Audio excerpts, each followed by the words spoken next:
Most of the time, when we hear the word addiction, we immediately think of things like alcohol, cigarettes, drugs, or maybe gambling.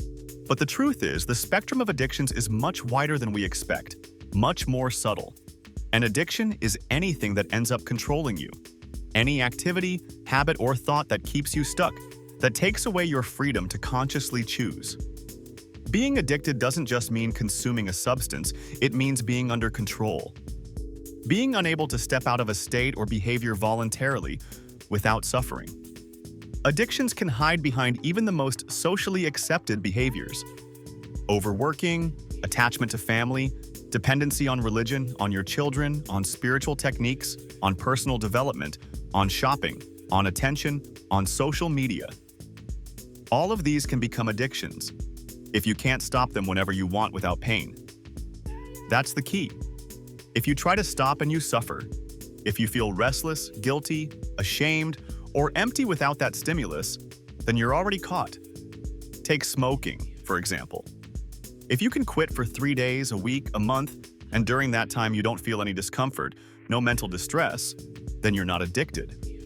But if you get restless, if you constantly think about the cigarette, if you feel like something's missing, if you become irritated, then it's clear. You're not in control of the cigarette.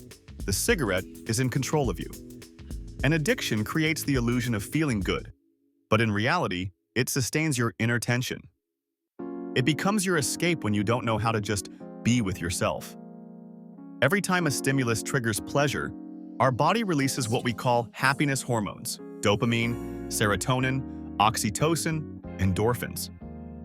These substances create that euphoric, pleasant state we start craving more and more. Why? Because we live in imbalance. Because most people are more often in stress than in relaxation. And in the absence of inner balance, the body starts looking for a lifeline, any lifeline. Over time, the brain learns that this stimulus, whether it's smoking, food, scrolling, validation, or something else, brings pleasure. So it starts asking for more. That's how addiction begins. The more intense the input, a wild infatuation, a thrilling event, an unexpected success, the more the brain gets blinded by that wave of pleasure. Logic disappears. The ability to make rational decisions fades. And we start doing all kinds of impulsive, often destructive things. Then, when the pleasure fades, we're left empty, restless, agitated, and chasing the next hit. There's something essential to understand. The body is very smart. It knows exactly how much pleasure to release depending on the intensity of the stimulus. If the stimulus is weak, fewer hormones are released. If the stimulus is intense, the release is higher. But you can't really force this process. The body will only give what it sees as necessary, not what you want.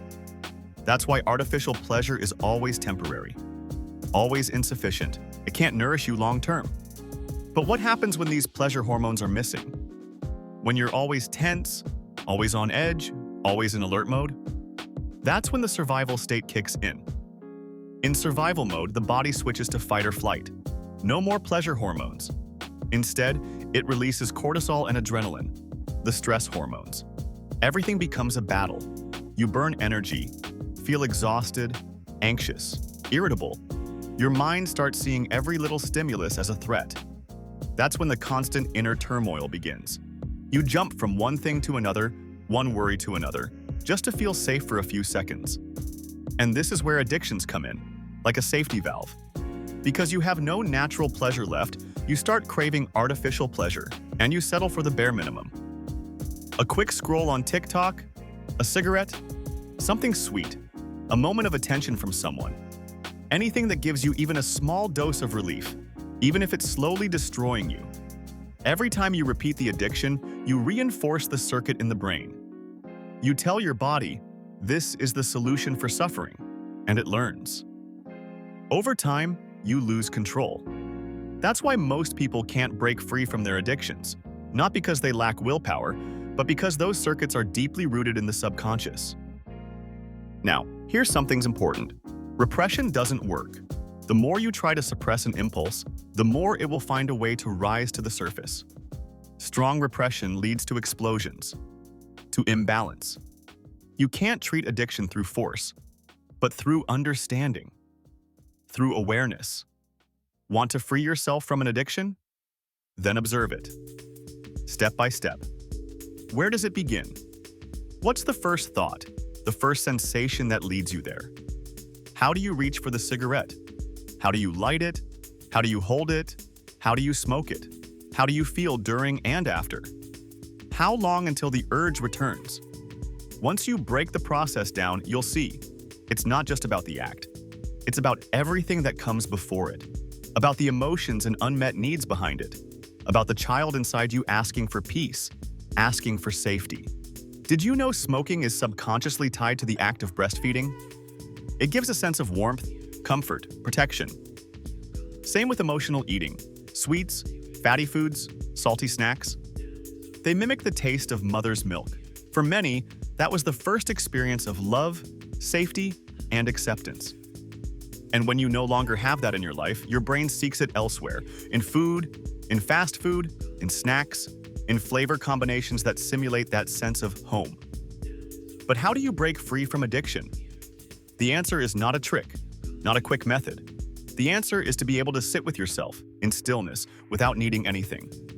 No noise, no stimulation, no screen.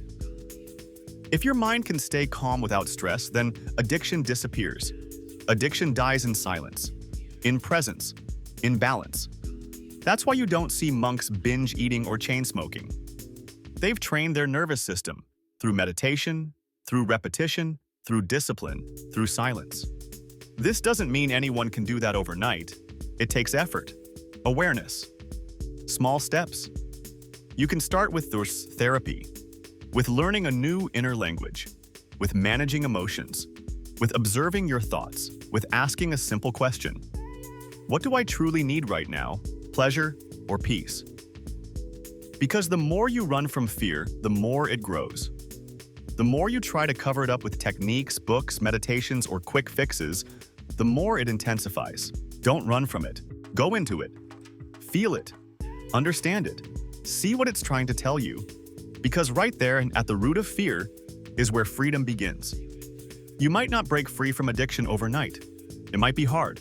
You might fall back into old patterns, but this isn't about perfection. It's about presence, about the courage to look within, honestly, to admit what's controlling you, and to choose, again and again, your inner freedom.